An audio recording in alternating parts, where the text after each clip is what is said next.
안녕하세요. 토요 미스터리 디바 메이입니다. 여러분, 오늘 정말 집중해서 들으셔야 돼요. 저도 이거 사건 타임라인 정리하느라고 진짜 정신이 하나도 없었다니까요. 진짜 살다 이런 거짓말쟁이 처음 봤어요. 그럼 오늘 스토리 지금 바로 시작해볼게요.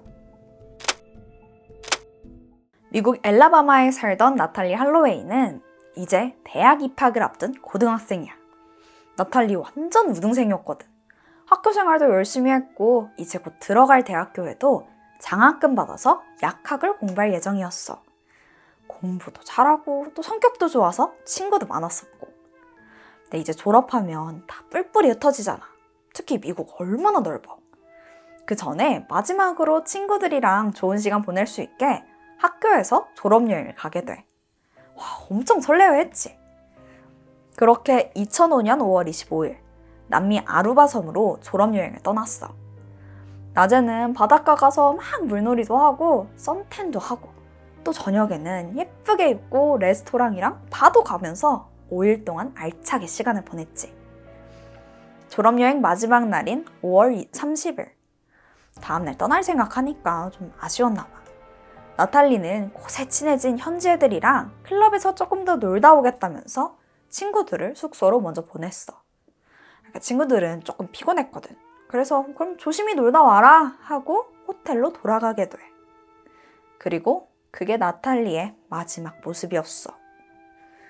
다음날 아침 다들 막 짐 정리하고 있는데 나탈리 집만 그대로인 거야. 그제서야 친구들은 나탈리가 돌아오지 않았다는 걸 눈치채게 돼. 그래도 그 비행기 시간 전엔 오겠지 했는데 한참을 기다려도 끝내 나타나지 않아. 결국 걱정이 된 친구들은 실종 신고를 하게 돼. 바로 수사가 시작됐지. 근데 그 나탈리 마지막으로 만났던 현지 애들. 근데 걔네는 뭘 알고 있지 않을까? 그래서 경찰이 막 수소문을 했고 얼마 안 가서 마지막으로 같이 있던 3명을 모두 찾아내는데 그들은 19살이던 조란 슬롯과 21살 디펙 칼포, 18살 사타시 칼포였어. 이 둘은 형제야. 당일에 무슨 일이 있었는지 얘네 다 불러서 물어봤지. 근데 얘네 진술이 좀 오락가락해. 처음엔 칼포 형제 차 타고 근처 해변에서 다 같이 놀다가 새벽 2시쯤 나탈리를 호텔 앞에 내려주고 3명은 다 집에 갔대. 근데 갑자기 사실 나탈리를 호텔 근처에 내려줬고 조란도 그때 같이 내렸다는 거야. 사실 이 형제들이 조란이 자기한테 해코지할까봐 무서워서 거짓말을 했었다는 거지.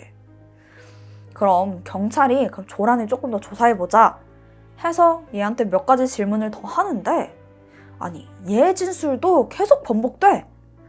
처음에는 나탈리랑 같이 해변에서 내렸고 거기서 바로 헤어졌다 라고 했다가 그게 아니라 사실 호텔 옆 호수에서 헤어졌어요 이랬다가 그 장소를 자꾸 바꾸더라고.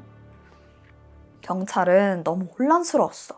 그래서 얘네 증언에 의지하면 안 되겠다 싶어서 우선 나탈리를 찾기로 해. 아루바 경찰, 그리고 네덜란드 해군, FBI랑 자원봉사자까지 다 같이 해변이랑 바다를 싹 수색했거든? 근데 아무 흔적도 없더라고. 그럼 지금 단서가 하나도 없잖아. 그러니까 조란이랑 칼포 형제를 붙잡아둘 명분이 없는 거야. 결국 3사람 모두 증거 불충분으로 풀려나고 말아. 근데 사실 이 나탈리랑 진짜 마지막까지 있었던 사람, 그거 조란이잖아. 얘가 제일 의심스러웠거든? 그래서 그에 대한 수사를 계속해서 이어갔어.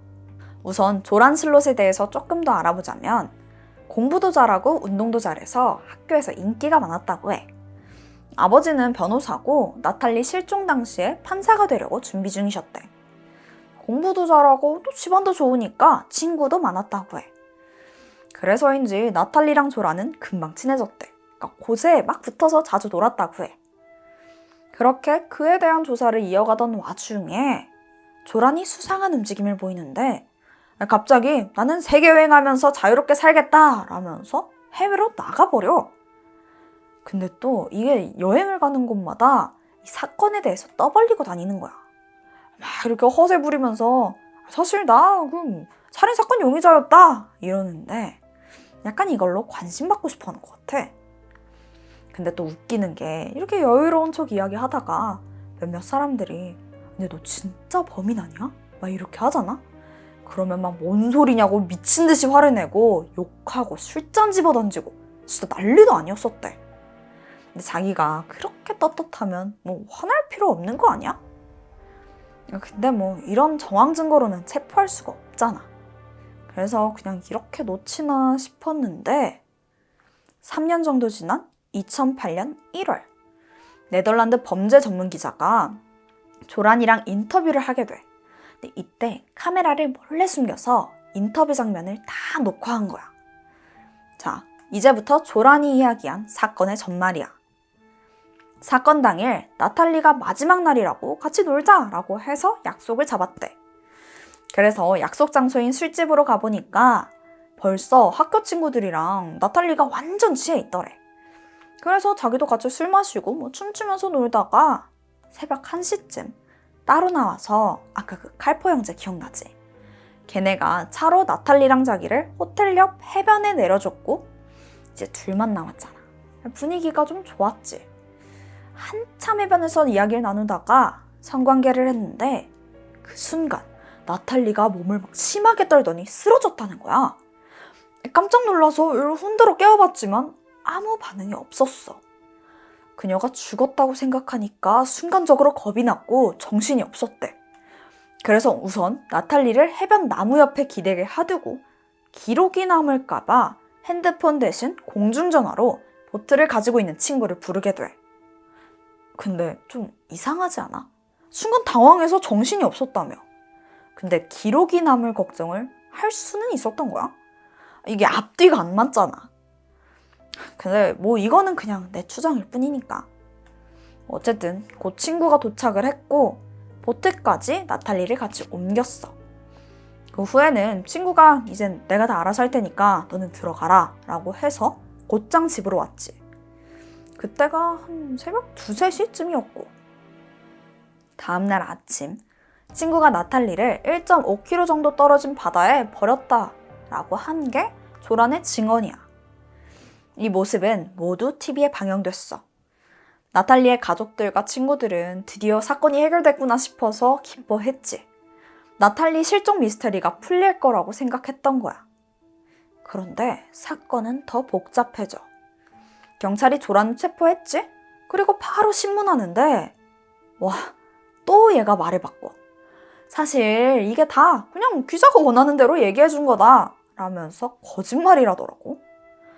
아니 근데 얘가 갑자기 잡혀오니까 그냥 말 전내는 거 아니야? 그래서 경찰이 바로 조사를 해봤는데 진짜로 그날 밤에 공중전화 사용 기록이 없더라고. 뭐야? 심지어 조란이 불러냈다고 한 그 친구는 그 당시에 아예 섬에 없었어. 그리고 보트를 가지고 있지도 않대.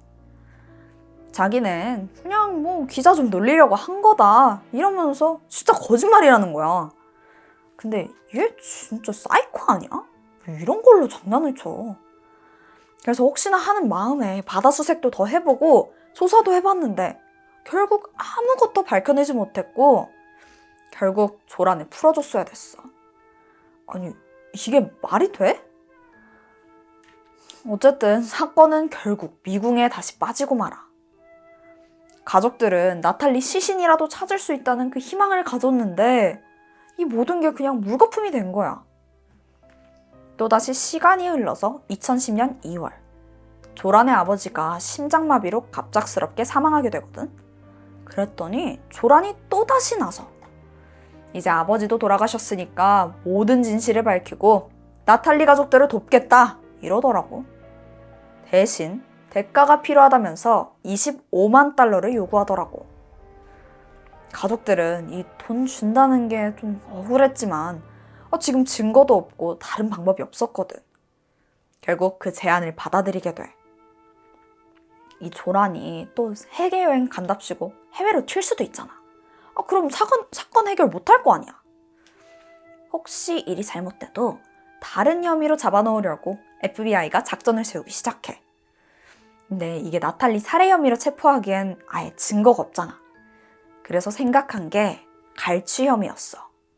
사실 유가족한테 돈 뺏는 거나 다름없으니까. 나탈리 유기 장소를 말하면 바로 갈취 혐의로 일단 체포해두려고 한 거지. 그렇게 만발의 준비를 하고 조란을 만나러 갔어. 또다시 얘가 신나서 이야기하는데 이때 새롭게 진술한 사건의 전말은 이거야. 사건 당일 밤에 이제 집에 가려고 하는데 나탈리가 자기는 안 가겠다면서 막 버텼대. 술도 좀 마시고 신난 상태였잖아. 그러니까 더 놀고 싶었던 거지. 근데 조란이 엄청나게 피곤했거든. 순간적으로 확 짜증이 나서 나탈리를 차로 집어 던지다시피 세게 밀어버린 거야. 그런데 하필 차 모서리에 그녀의 머리가 찍혔고 갑자기 피가 철철 나기 시작해. 그렇게 나탈리는 손 쓸 새도 없이 사망하고 만 거야. 그 후에 아버지의 도움으로 나탈리를 해변에 유기했대. 그래서 그 장소를 물어봤더니 저기 그 해변에 집이 한 채 있는데 그 밑에 나탈리가 있다고 하더라고. 원래 해변 구석에다가 시신을 매장했는데 지금 그 위에 집이 세워졌다는 거지. 그러니까 그 집 밑에 있을 거라고 의기양양하게 말하더라고. 그래서 경찰이 바로 확인해보는데 진짜 어이없는 게 뭔 줄 알아? 그 집, 그 나탈리 실종 전에 이미 지어진 집이었어. 와, 진짜 미치겠네. 얘 또 거짓말한 거야. 자, 그래도 갈취 혐의로라도 체포할 수 있잖아. 근데 FBI가 기소도 하기 전에 페루로 홀랑 도망가 버려. 아니, 진짜 이럴 수 있어? 이렇게 답답한 상황이 계속 이어지는 거야. 유가족들 마음이 어땠겠어. 그 후로 조란이 조용히 사는가 싶더니 뜻밖의 사건으로 소식을 알리게 돼. 2010년 5월인데 페루에서 조란이 체포됐다는 거야. 보니까 살해 혐의더라고. 피해자는 21살이던 스테파니 플로레스. 조란이랑 카지노에서 만나서 그날 같이 게임을 했는데 스테파니가 돈을 꽤 많이 땄던 거야. 조란은 그 돈에 욕심이 생긴 거지. 그녀를 자기 방으로 유인하더니 그대로 살해하고 바로 칠레로 도주했어. 하지만 이번엔 얼마 못 가서 바로 체포됐고. 조란은 갈취죄로 이미 기소돼 있잖아. 그래서 FBI가 범죄인 인도를 요청했지만 페루 정부는 당국에서 이 살인죄에 대한 대가를 치르기 전까지 다른 나라에 보낼 수 없다라면서 거절했어. 그래도 일단 잡혀있으니까 더 이상 도망갈 순 없잖아. 우선은 기다려보기로 했지. 2012년 1월 13일 조란은 스테파니 살인과 절도죄로 28년형을 선고받게 돼. 그 후로 페루에서 죗값을 치르다가 2023년, 그러니까 바로 작년이지, 미국으로 송환됐고. 근데 이렇게 송환되고 나서 얘가 입이 근질근질했는지 같은 해 10월 또다시 자백을 하거든? 진짜 사실 듣기도 지겹지? 근데 이번엔 좀 달라. 진짜 마지막으로 한 번만 들어봐봐. 2005년 사건 당일 해변가에서 나탈리를 추행하려고 했던 거야. 당황한 나탈리가 크게 저항했는데 그 모습에 갑자기 분노가 치밀었고 옆에 있던 콘크리트 벽돌로 그녀의 머리를 내려쳐서 살해했다고 하더라고. 그 후에 바다의 시신을 유기했대. 이번엔 진짜 확실히 하자 싶어서 거짓말 탐지기 테스트도 진행했는데 공식적으로 사실이라고 판명돼. 조란이 진짜 범인이 맞았던 거지. 18년간 미스테리였던 나탈리 실종 사건의 진실이 드디어 밝혀진 거야. 하지만 아직 남은 게 있지. 그녀의 시신은 발견되지 않았어. 현재도 아루바 섬 검찰은 나탈리 사건은 아직 종결되지 않았다면서 계속해서 조사를 진행하고 있다고 해. 새로운 정보가 입수되면 더 적극적으로 수사할 거라고 밝혔어. 오늘 사건 어때? 너무 답답했지? 진짜 끝날 듯 끝나지 않는 그 자백들이 더 유가족들을 힘들게 했을 것 같아. 특히 그 범인의 태도가 진짜 열받았고. 하루빨리 이 사건이 완벽하게 해결돼서 이미 너무 늦었지만 나탈리가 다시 가족의 품으로 돌아갈 수 있길 바랄 뿐이야. 오늘 내가 준비한 사건은 여기까지. 그럼 우린 다음 영상에서 만나. 안녕하세요. 디바 메이예요. 오늘 스토리는 뭐랄까 약간 미국에서도 진짜 우악스럽고 엄청 센 언니가 등장해요. 근데 또 나름 예쁘고 인스타에서 인기도 많아요. 그래서 막 이렇게 팔로워를 모으는데 인스타 프로필 링크 있잖아요. 거기 들어가 보면 와, 이게 또 진짜 기절초풍이에요. 하여튼 대반전 여성 살인마에 대한 스토리입니다. 너무 궁금하시죠? 그럼 지금 바로 시작해보겠습니다. 2022년 3월 25일 금요일, 영국 브리스톨 킹스우드의 한 술집이 금요일이라 그런가? 손님이 되게 많았어. 북적이는 와중에 한 테이블의 분위기가 유독 심상치 않더라고. 남자들, 여자들 이렇게 4명이 앉아 있었는데 보니까 그 중에 한 여성이 되게 예뻐. 금발의 눈이 커서 진짜 바비 인형 같은 외모였어. 그녀는 23살이던 아비게일 화이트. 근데 이 예쁜 외모랑 다르게 성격이 너무 안 좋아 보이더라고. 막 다른 사람들이 쳐다보건 말건 막 소리 지르고 화내고 난리가 난 거야. 그러다가 흥분을 가라앉히질 못하니까 친구가 그녀를 좀 진정시키려고 화장실에 데려가게 돼. 그러니까 이제 테이블에는 2명의 남자만 남았지. 근데 그 남자 중 한 명이 갑자기 막 서럽게 울기 시작해. 이 남자는 22살이던 브래들리 루이스, 아비게일의 남편이었어. 아무래도 둘 사이에 무슨 일이 있는 것 같지. 화장실 갔던 아비게일이 다시 테이블로 돌아왔는데 여전히 분위기가 좀 쎄하더라고. 근데 아비게일이 기분이 안 풀렸는지 이번에는 막 술집 돌아다니면서 다른 손님들한테 시비를 걸어. 그러더니 몸싸움까지 난 거야. 결국 술집은 완전히 난장판이 돼버리고 저녁 7시 50분쯤 모두가 가게에서 쫓겨나 버렸어. 한편 그때로부터 얼마 지나지 않아서 저녁 8시 반, 킹스우드의 한 가정집에서 비명소리가 들렸어. 한 주민이 이게 무슨 일이 있나 싶어서 그 집에 가보는데 안에는 처참한 광경이 펼쳐져 있었어. 자, 일단 주방 한가운데에 남자가 가슴에 피를 흘리면서 쓰러져 있는 거야. 보니까 아까 그 펍에서 싸우던 커플 중 남편 브래들리였는데 이미 정신을 잃었더라고. 또 옆에는 아비게일도 보이는데 온몸이 핏조상이야. 그래도 그 와중에 남편 상처를 꾹 지혈하면서 주민한테 소리쳤어. 숨을 안 쉬어요. 구조대를 불렀는데 바쁘다고 오지를 않는다고요. 좀 도와주세요. 주민이 무슨 일이냐고 묻기도 전에 아비게일이 막 다다다 말하더라고. 그 부부싸움을 했는데 남편이 절 때리더니 갑자기 칼로 자기 가슴을 찔렀어요. 잠시 후 구급대원들이 도착해서 브래들리는 병원으로 옮겨졌지만 끝내 숨을 거두고 말아. 부검을 해보니까 그 날카로운 부엌칼이 심장을 무려 7cm나 관통했더라고. 곧바로 수사가 시작됐어. 아비게일은 남편이 스스로 찔렀다고 했지? 근데 이게 좀 수상해.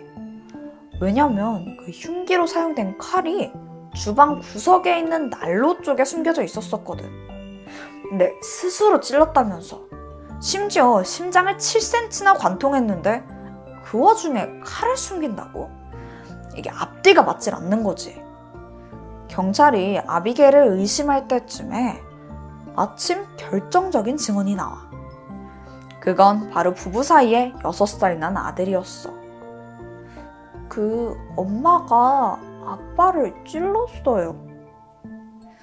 아비게일의 거짓말은 이렇게 쉽게 들통나고 만 거야. 경찰은 살해 동기를 조사하면서 이 두 부부에 대해서 좀 더 자세히 알게 됐는데 우선 둘은 중학교 때부터 만났어. 파티에서 처음 봤는데 서로 첫눈에 반한 거야. 브래들리는 학교 축구팀이어서 운동도 잘하고 또 인기도 되게 많았다고 해. 반면 아비게일의 삶은 좀 달랐어. 부모님이 어릴 적 이혼했고 어머니랑 같이 살다가 그녀가 11살이 되던 해 어머니의 남자친구로부터 성폭행을 당하게 되면서 이 일로 우울증을 앓게 돼. 결국 엄마를 떠나서 아빠를 찾아 떠났지만 그쪽의 상황도 여의치 않더라고. 아빠가 알코올 중독이어서 애를 돌볼 상황이 아닌 거야. 결국 아비게일은 할머니랑 할아버지랑 같이 살게 돼. 이제 좀 보살핌도 좀 받고 평범하게 살려나 싶었지만 이미 그녀는 상당히 어긋난 상태였지.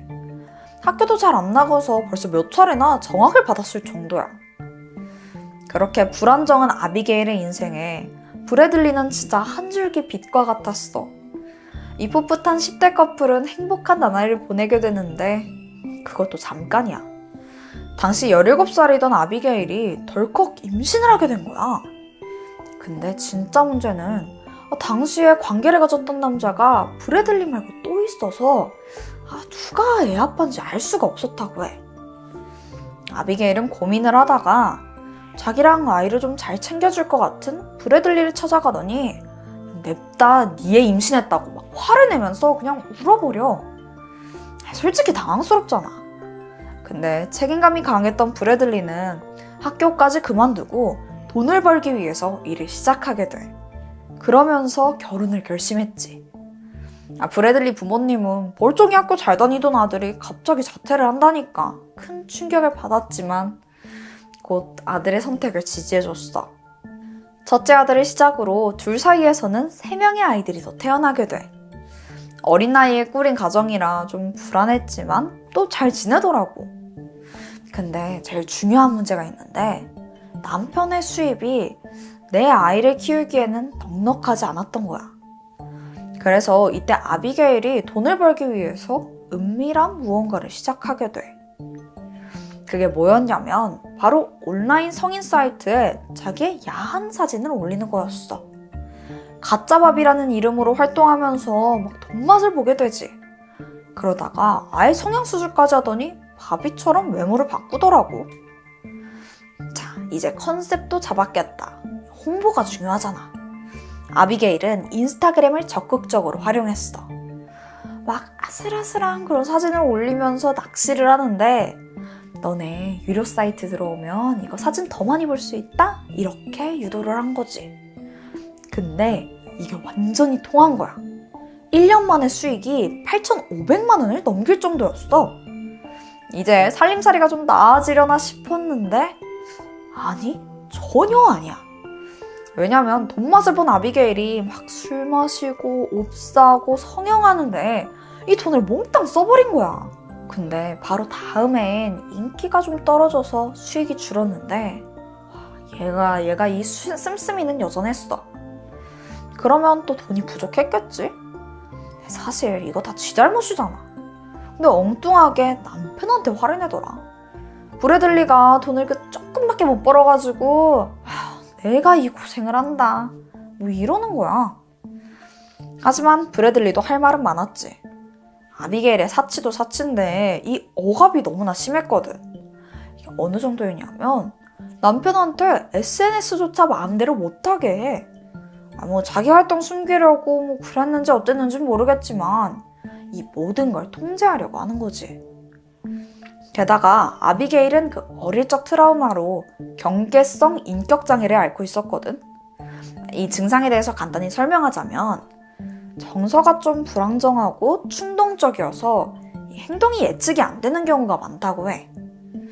남편은 아내를 어떻게든 이해하고 보듬어 주려고 했지만 날이 갈수록 신경질적이고 흥분하면 그 욱하는 성향에 브래들리는 점점 지쳐가고 있었지. 그렇게 부부관계는 흔들렸고 나중에는 각자 바람을 필 정도야. 근데 진짜 아이러니한 게 아비게일은 그 와중에도 인스타에 그 행복한 부부 사진을 계속 올리더라고. 그리고 틱톡에는 모성애가 넘치는 엄마인 척 아이들하고 찍은 영상들을 올렸었고. 근데 또 그 프로필에는 성인 사이트 링크 걸어도 이게 뭐야 진짜. 결국 2022년 1월 부부 사이가 나아질 기미가 없으니까 둘은 별거를 하게 돼. 아비게일이 아이들하고 이 집에 남았었고 남편은 부모님의 집으로 이사를 하게 됐어. 하지만 아직 서로 사랑하는 마음이 남아있었는지 이혼을 하진 않았더라고. 이 시기에 그 두 사람의 문자를 보면 막 다투다가도 같이 하룻밤 보내고 다시 사랑한다고 하고 또 죽일 듯이 싸우다가 또 사랑하고 이걸 계속 반복하더라고. 그러다가 브래들리가 이혼 얘기를 꺼내면 아비게일이 그럼 나는 죽어버릴 거라고 협박을 해. 그러니까 진짜 이러지도 저러지도 못하는 관계 같지? 그러던 2022년 3월 19일 아비게일은 그날도 오랜만에 집에 온 브래들리랑 또 싸우게 되는데 평소보다 분위기가 더 심각했어. 갑자기 아비게일이 주방에서 칼을 꺼내오더니 브래들리의 팔을 막 찌르는 거야. 와, 이 일로 브래들리는 진짜 심각하게 얘랑 헤어져야겠다라고 다짐하게 돼. 그렇게 일주일이 지난 3월 25일 브래들리는 공원에서 아내를 만나서 진지하게 이혼하자고 이야기했어. 그러자 아비게일은 여기서 이러지 말고 맥주 한잔이나 하자고 제안했고 친구 커플까지 4명이서 시내 술집으로 들어가게 된 거야.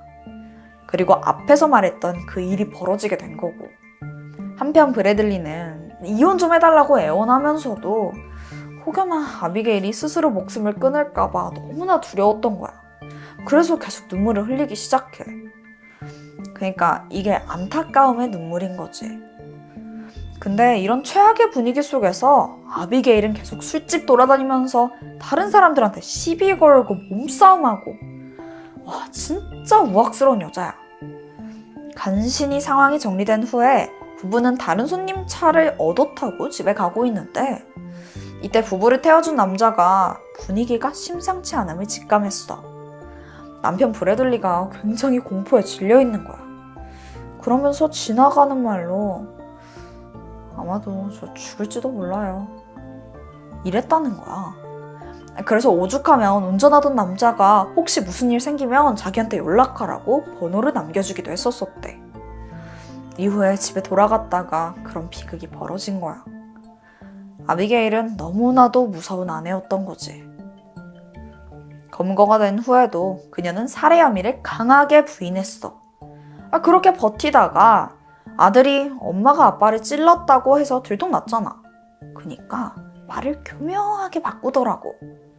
사실 자기가 남편을 찌른 건 맞는데 브래들리가 먼저 칼을 꺼내서 공격했고 자기는 그걸 빼앗으려다가 그렇게 됐다 이러는 거야. 자기는 또 폭행을 당했다면서 온몸에 있는 타박상을 보여줬었고 근데 그래봤자 사망한 건 브래들리지. 그리고 바로 이때 과거 남편의 팔을 칼로 찌른 적이 있다는 것도 드러나면서 그녀의 진술의 신빙성이 떨어졌어. 친구들도 아비게일이 평소에 얼마나 폭력적이었는지 증언하면서 상황은 점점 불리해져 갔고 2022년 10월 21일 재판이 시작돼. 여기서 아비게일의 진술이 또 한 번 바뀌는 거야. 그니까 사실 자기가 먼저 칼을 잡은 건 맞지만 이게 단지 겁을 주려고 휘둘렀을 뿐 진짜로 공격할 생각은 전혀 없었다 이렇게 말하는 거야. 그런데 여기서 문자 내용 한번 소환해볼게. 예전부터 아비게일이 몇 번이나 브래들리한테 살해 협박을 했더라고. 심지어 한 달 전에는 너랑 네 엄마랑 네 애들까지 다 칼로 찔러서 죽여버리겠다 이런 끔찍한 문자를 보냈더라고. 이거야말로 살벌한 협박이지. 결국 아비게일은 1급 살해 혐의가 인정되었고 최소 수감 18년을 해야 가석방 신청이 가능한 종신형을 선고받았어. 한편 이 사건이 알려진 후 많은 사람들이 아비게일 틱톡 계정에 찾아갔어. 댓글은 대부분 아비게일을 비난하고 브래들리를 추모하는 내용이었지. 근데 놀랍게도 아비게일이 가끔 직접 댓글을 달기도 한대. 네 죗값 제대로 치러라 이런 글에는 고마워 나는 평안한 침대랑 음식을 잘 제공받고 있어 비아냥대면서 이렇게 댓글을 달더라고. 이 비꼬는 말도 너무 얄밉지 않아? 아니 애초에 이 계정을 어떻게 사용하고 있는지도 모르겠어. 제3자가 하는 건지 이유가 어쨌든 간에 살인마 가짜바비 아비게일의 계정은 아직도 활동 중이야. 하필이면 너무나 우악스럽고 또 폭력적인 아내를 만나서 이렇게 허망하게 세상을 떠난 브래들리가 너무 안타까울 뿐이지. 내가 준비한 스토리는 여기까지야. 그럼 나는 새로운 이야기로 다음 주에 찾아올게. 지금까지 토요 미스터리 디바메이였습니다.